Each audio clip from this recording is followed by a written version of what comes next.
मेरे लिए समस्त प्राणी समान हैं, न तो कोई मुझे अधिकतम प्रिय है और न ही कम, लेकिन जो मेरी भक्ति पूरे मन से करते हैं, मैं सदैव आवश्यकता पड़ने पर उनके काम आता हूँ।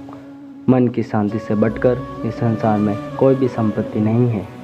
जो मनुष्य फल की इच्छा का त्याग करके केवल कर्म पर ध्यान देता है, वह अवश्य ही जीवन में सफल होता है। कोई भी इंसान जन्म से नहीं बल्कि अपने कर्मों से महान बनता है।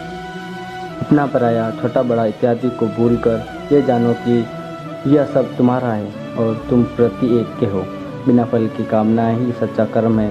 ईश्वर चरण में हो समर्पण, वही केवल धर्म है। जो व्यक्ति क्रोध करता है, उसके मन में भ्रम पैदा होता है, जिससे उसका बौद्धिक तर्क नष्ट हो जाता है और तभी व्यक्ति का धीरे धीरे पतन होने लगता है। गीता में लिखा है, जब इंसान की ज़रूरत बदल जाती है, तब इंसान के बात करने का तरीका बदल जाता है। इस संपूर्ण संसार में अपकीर्ति मृत्यु से भी अधिक खराब होती है। सदैव संदेह करने वाले व्यक्ति के लिए प्रशंसा न केवल लोक में है, न ही कहीं और। जीवन में सफलता का ताला दो चाबियों से खुलता है, एक कठिन परिश्रम और दूसरा दृढ़ संकल्प। कठिन परिश्रम से बचने के लिए व्यक्ति को भाग्य और ईश्वर की इच्छा जैसे बहानों के बजाय चुनौतियों का सामना करना चाहिए।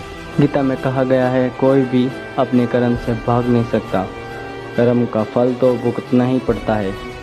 मनुष्य को अपने कर्मों के अच्छे और बुरे फल के विषय में सदैव सोचकर चिंताग्रस्त नहीं होना चाहिए।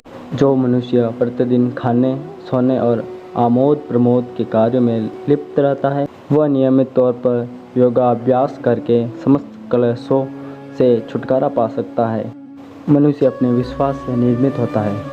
जैसा वह विश्वास करता है, वैसा वह बन जाता है। जब इंसान अपने काम में आनंद खोज लेते हैं, तब वे पूर्णता प्राप्त करते हैं।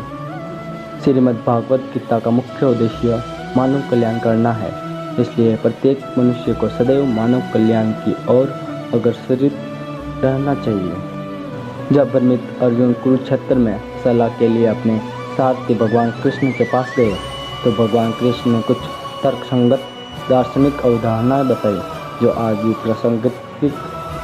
भगवत गीता एक महाकाव्य ग्रंथ है, जिसमें हमारी सभी समस्याओं का उत्तर है। स्वतंत्रता आंदोलन के समय कई नेताओं के लिए प्रेरणा की पुस्तक थी। माफ़ करना और शांत रहना सीखिए, ऐसी ताकत बन जाओगे कि पहाड़ भी रास्ता देंगे।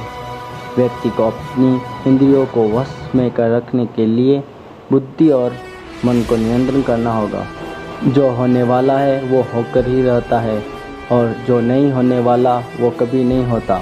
ऐसा निश्चय जिनकी बुद्धि में होता है, उन्हें चिंता कभी नहीं सताती। गीता में लिखा, किसी भी व्यक्ति को न तो समय से पहले और न ही भाग्य से अधिक कुछ मिलता है, लेकिन उसे सदैव पाने के लिए प्रयत्नशील रहना चाहिए।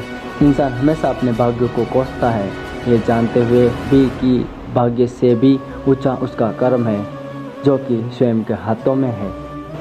सत्य कभी दावा नहीं करता कि मैं सत्य हूँ, लेकिन झूठ हमेशा दावा करता है कि सिर्फ मैं ही सत्य हूँ। गीता में लिखा, परिवर्तन संसार का नियम है। समय के साथ संसार में हर चीज़ परिवर्तित के नियम का पालन करती है। हालांकि मैं भूत, भविष्य और वर्तमान काल के तीनों जीवों को जानता हूँ, लेकिन मुझे वास्तव में कोई नहीं जानता।